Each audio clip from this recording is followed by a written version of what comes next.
Hello students, let's have another session to understand the basics of quantum mechanics. In this video, the photoelectric effect and the Compton effect are also explained in a very easy language. I really hope that this video lecture will prove full of learning to you. So let us begin. So let us start to understand the basics of quantum mechanics. As in the previous lecture, we had discussed that the concepts of classical mechanics failed to explain few phenomena like listed here: stability of atoms and molecules, energy spectral distribution of black body, photoelectric effect, or any phenomena that involves distances greater than 10 raised to power minus 10 meter, mean all the phenomena that comes under macroscopic dimensions. But students, every failure in science has always led to new discoveries.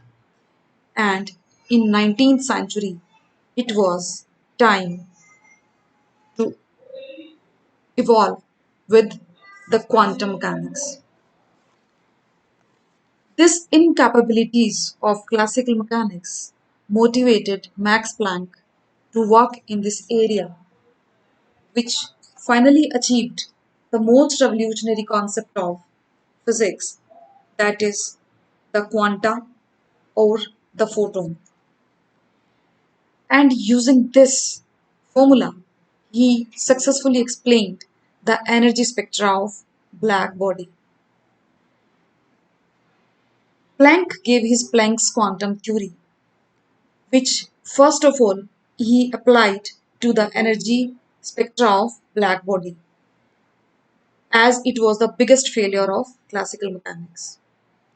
While explaining the black body radiation, he assumed that black body contains atomic oscillators which are capable of vibrating with all possible frequencies. उसने ये माना कि black body में जो atoms हैं वो सब oscillators की तरह बिहेव करते हैं और वो सभी ऑसिलेटर्स ऑल पॉसिबल फ्रीक्वेंसीज के साथ वाइब्रेट कर सकते हैं, but any oscillator of frequency nu can't have any energy. Understand students, here comes the difference. An oscillator cannot have any energy. Oscillator कोई भी energy नहीं possess कर सकता. He can have only discrete values of energy, that is En is equal to nh nu. N is an integer, maybe 0, 1, 2, 3 and so on, whatever. And in this relation, h represents the Planck's constant and nu is the frequency of the oscillator with which it is vibrating. Second, the atomic oscillator cannot emit or absorb energy continuously. Hope you are getting this point. Earlier, classically, we were assuming that the atomic oscillators in the black body can emit or absorb energy continuously, but it is not so actually. The energy can be emitted or absorbed only in discrete units of packets, and any such packet will be called as quanta. Quanta is the name of that packet. मतलब energy का लेन then सिर्फ packets की term में हो सकता है. हम कोई भी एनर्जी कॉन्टिन्यूसली ट्रांसफर नहीं कर सकते. And in this way the energy is said to be quantized. Now understand this quanta, or the second name is the photon. Here in the right, energy state of an atom are displayed. See, various level has been shown as h nu 2, h nu 3, h nu 4, h nu and so on. Mean the energy is are here displayed as in the multiples of h nu. Now, what is photon? Photon is the smallest amount of energy that can be emitted or absorbed. The smallest amount of currency is now rupee 1. आधे रुपए का कोई मतलब नहीं है। ऐसे ही आधे photon का कोई मतलब नहीं है। एनर्जी या तो एच न्यू ट्रांसफर होगी या टू एच न्यू ट्रांसफर होगी या थ्री एच न्यू ट्रांसफर होगी and so on. In other words, we can also say a radiation of frequency nu can be transferred in this quantum of energy, which was given by the Planck's formula E is equal to h nu. The value of h is a universal constant, Planck's universal constant, and is equal to 6.62 into 10 raised to power minus 34 joule second. And this quantum of energy, this packet of energy is a basic unit of energy, and remember, underline it, it cannot be subdivided. इसको आगे further नहीं तोड़ा जा सकता. This is the smallest amount of packet that energy can be carried or transferred from one system to another, from one level to another level inside an atom. Now, it is called as quantum of energy, and I repeat it, its name is a photon. Now, this Planck's quantum theory was very successful and was able to explain many phenomena like photoelectric effect, Compton effect that we will discuss in this lecture too later, and the variation of specific heats in solid, which could not be explained by using the classical concepts of radiation. Later on, students, Niels Bohr also used this theory while explaining the energy spectra of hydrogen atom. So, see the success of Planck's quantum theory. Now, learn about the parameters of photon. If I suppose a light is having a wavelength lambda, then obviously you can calculate its frequency by using its velocity. Velocity of light is c, and c is equal to nu lambda, so you can write frequency as c over lambda, and in this way frequency can be calculated. Now, how you calculate the energy of a photon? Energy of a photon can be calculated by Planck's formula. E is equal to h nu. H is obviously you know as Planck's constant, which has a fixed value, universal fixed value, and you can substitute nu as c over lambda. So it becomes h c over lambda. Now we know all the parameters and energy can be calculated. H is fixed, c is fixed, velocity of light, and lambda, you know the wavelength of light. So if given the wavelength of light, you can easily calculate the energy of the photon. Now, again, a next curiosity, what will be the mass of this basic quanta, mass of photon? If we use Einstein's energy mass relation, E is equal to mc square, then the mass of photon can also be calculated. Using this, obviously, m becomes E divided by c square, and from the energy of photon calculated above, you can substitute for E and it becomes h nu over c square. Again, we know all the terms and the mass of photon can be calculated. Next comes the momentum of a photon. What is a momentum? Momentum is the product of mass and velocity and is denoted by small p. So it becomes, as we know the mass, h nu over c square multiplied by small c, and it becomes h nu over c. Now this is momentum of photon. These parameters are very important to know. Now there are few important points to note about the particle photon. If photon is at rest, then it has mass as 0.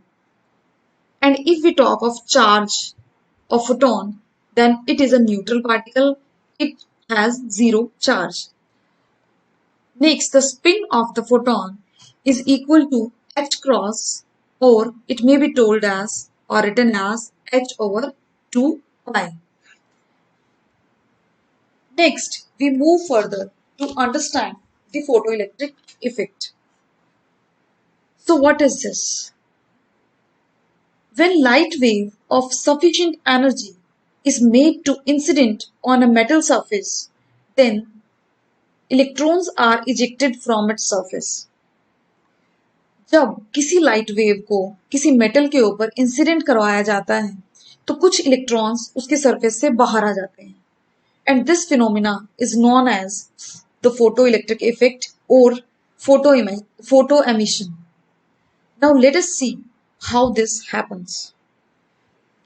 Below, a figure is shown to you where a metallic piece is taken. Also, a source of light is present over here.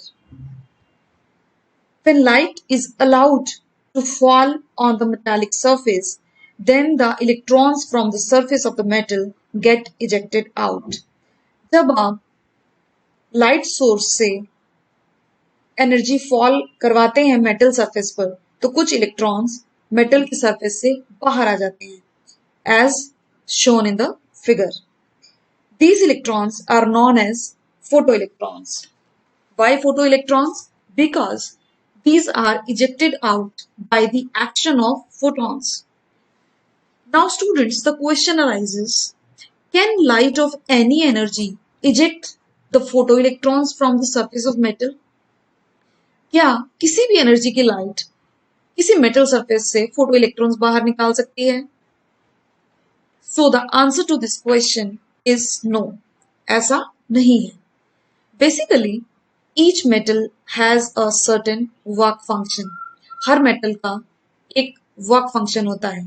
What is work function? This work function is nothing but the minimum energy which is required by the electrons present in the surface of the metal to get ejected out from the surface.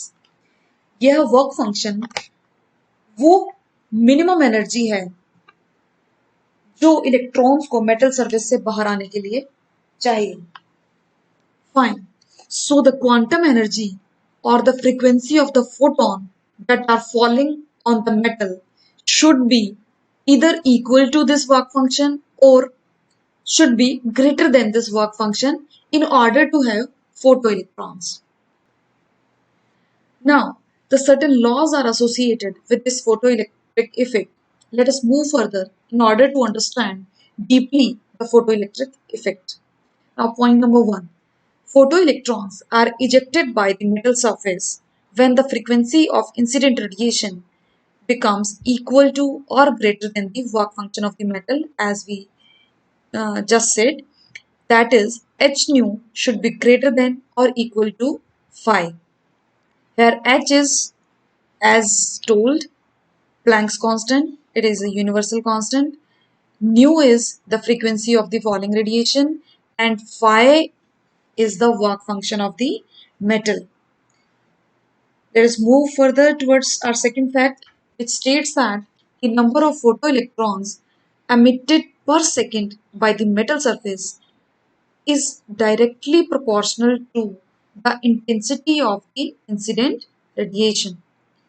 As one incidenting photon on the metal can eject only one electron from its surface, then obviously the total number of photoelectrons would be depending upon the intensity of the incident radiation, the incident light. Now, the third point states that the kinetic energy of the photoelectrons is independent of the intensity of incident photon or the falling radiation, but it depends on the frequency component of the falling radiation. Now, the question arises, what is this kinetic energy? So, we know that sometimes the energy of the photon is more than the work function of the metal. Mean, we are discussing a case, हम उस case की बात कर रहे हैं जब falling radiation में जो फोटॉन्स हैं उनकी एनर्जी मेटल के वर्क फंक्शन से ज्यादा हो। वर्क फंक्शन क्या है? वो मिनिमम एनर्जी जो कि इलेक्ट्रॉन्स को सरफेस से बाहर आने के लिए चाहिए। अगर फोटॉन की एनर्जी उस मिनिमम एनर्जी से ज्यादा है तो वो एक्स्ट्रा एनर्जी जो वो इलेक्ट्रॉन को ट्रांसफर करेगा, that extra energy is utilised by the photo electron as its kinetic energy. Now students, with this effect, Einstein's famous photoelectric equation is associated. So let's have a look towards that. What is Einstein's photoelectric equation? The total energy of the photon is E is equal to h nu. H you know, and nu is the frequency of incident photon we have already discussed. Also, the work function of the metal surface can be written as h nu naught. Now h is again the Planck's constant, while nu naught is the minimum frequency required to cause photoelectron. This nu naught is also sometimes referred as the threshold frequency. Threshold frequency मतलब कम से कम इतनी energy तो हमें चाहिए, कम से कम इतनी frequency new note तो हो इंसिडेंट फोटोन की ताकि वो इलेक्ट्रॉन को निकाल सके। नाउ हमने कहा कि काइनेटिक एनर्जी एक्स्ट्रा एनर्जी है जो फोटोन के पास होगी वर्क फंक्शन से ज्यादा, means it can be written as the difference of total energy, total photon energy minus the work function of the metal. So E minus phi is the kinetic energy, which can further written as by substituting the values. It is h nu minus h nu naught. You can also write kinetic energy as half mv square. If we transpose the terms, that if we write the total energy h nu on left side and kinetic energy half mv square on right side, then it becomes h nu is equal to half mv square plus h nu naught. So this is the famous photoelectric equation given by Einstein. So this is all about the photoelectric effect. Now we move ahead to understand the Compton effect. What is this Compton effect? देखो बच्चों, अभी तक हमने ये देखा है कि light के अंदर फोटॉन्स होते हैं और एनर्जी को हम फोटॉन्स के टर्म में ही ट्रांसफर कर सकते हैं। Energy can only be transferred in terms of photons, in terms of number of photons, 1 photon, 2 photon, 3 photon, and so on. Here, Compton effect is one of the cases when the incident photon is made to hit an electron which is assumed at rest. Then what happens? After collision of photon and the electron, electrons get recoiled while the photon is also scattered in other direction. After collision, the photon will be called as scattered photon while the electron will be called as recoiled electron. Now theta and phi are the respective angles at which the photon is scattered and the electron is recoiled. Now the points to see here, if you see incident photon before collision, it was carrying energy h nu and momentum h nu over c. See carefully here students, the terms in the brackets are written as first energy and then momentum. So energy of incident photon is h nu while its momentum is h nu over c which it was carrying. And before collision, what electron has? It has the energy as rest mass energy.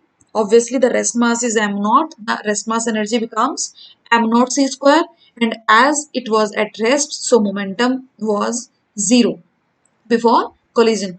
And after collision, photon is scattered. Obviously, its frequency is altered, disturbed, or modified. So it is not as new, it becomes nu prime. So the energy of scattered photon is h nu prime, while its energy becomes h nu prime over c.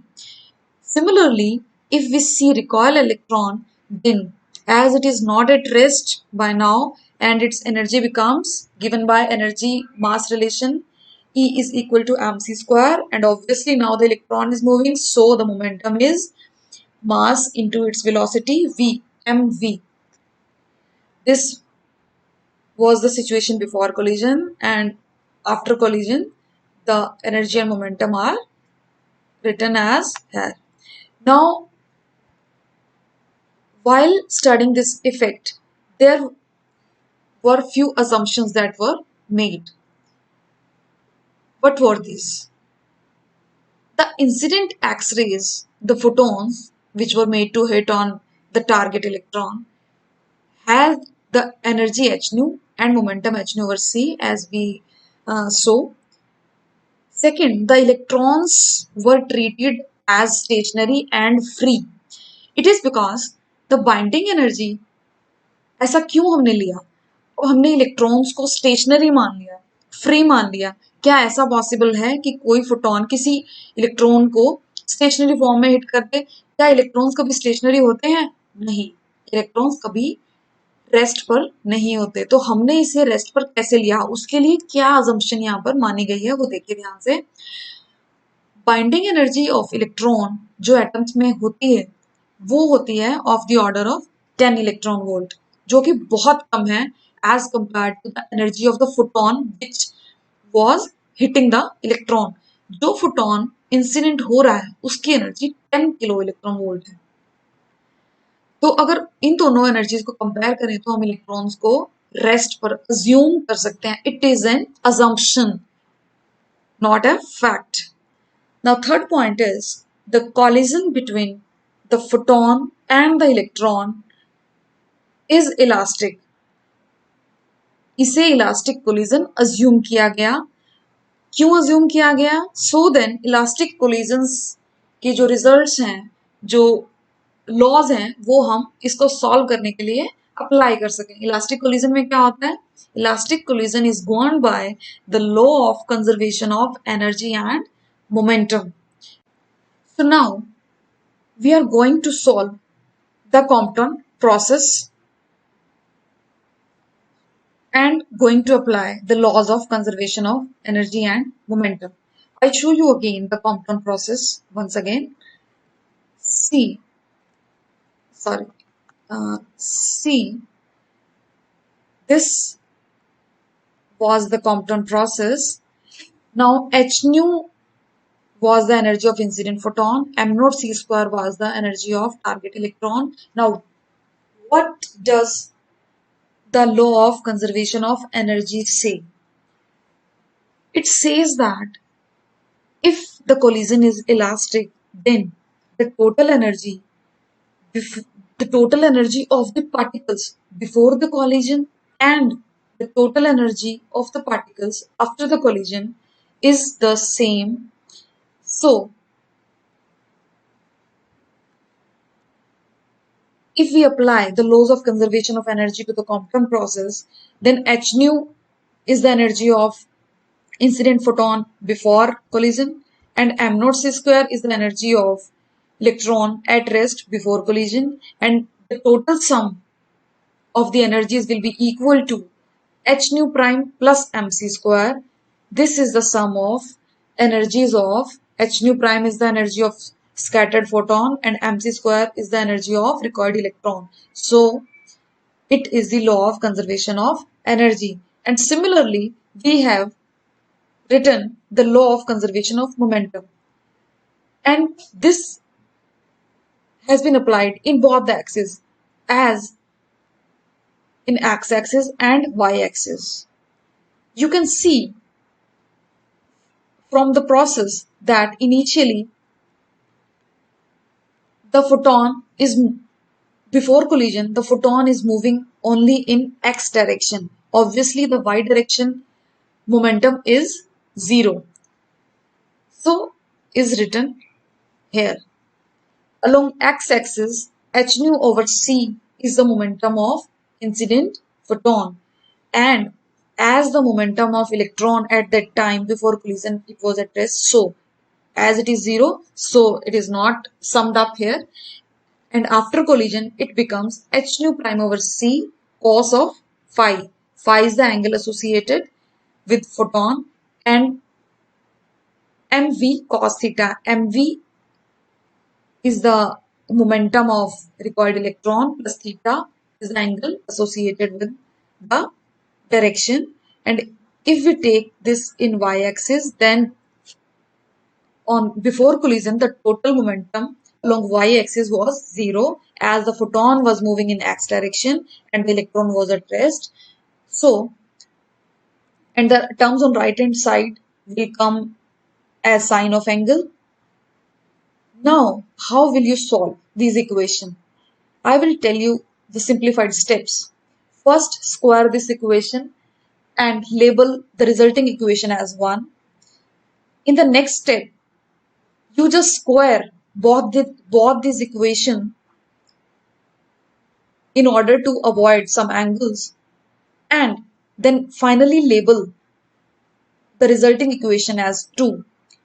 Now, the step 3 is just subtract equation 2 from 1 and you will arrive at this result. C over nu prime minus C over nu is equal to h over m naught c into 1 minus cos phi. This equation is in terms of frequency.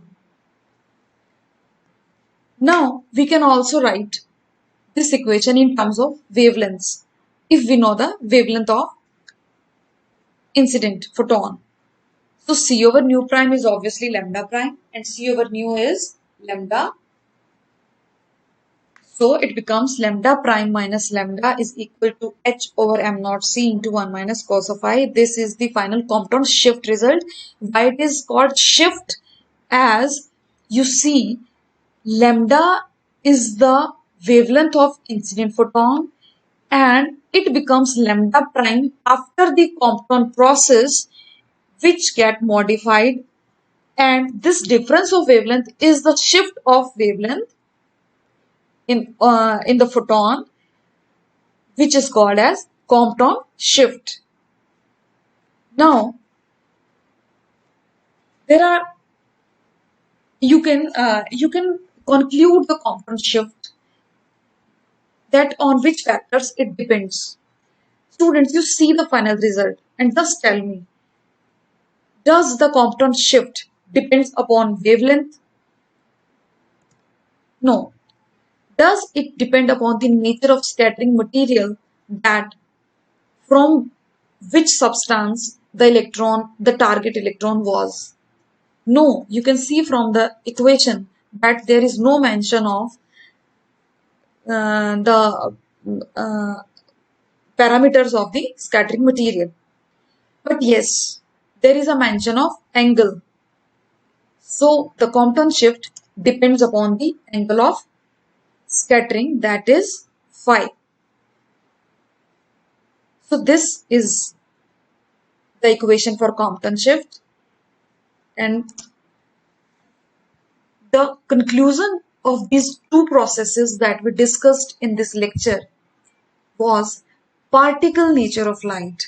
But you have heard about the interference phenomena and the diffraction phenomena that are also associated with the light. ये भी light से associated है. तो आगे हमारा point ये है, हमारा क्वेश्चन ये है, क्या पार्टिकल नेचर से ही ये भी डिस्क्राइब हो जाते हैं? क्या इंटरफेरेंस और डायफ्रैक्शन फिनोमिना जो कि वेवी नेचर इंक्लूड करते हैं, क्या ये भी पार्टिकल नेचर से डिस्क्राइब किए जा सकते हैं? This is the matter of a big question. So I leave it and end this lecture at this point. You just think over this matter and join me in the next lecture. We will discuss about the de Broglie concept, which says that there is a dual nature of light. Means light certainly has a particle nature, as we discussed in photoelectric effect and Compton effect, but it also has wave nature. So then the interference and diffraction could be explained. And all these concepts we will discuss in the next lecture. Thank you so much.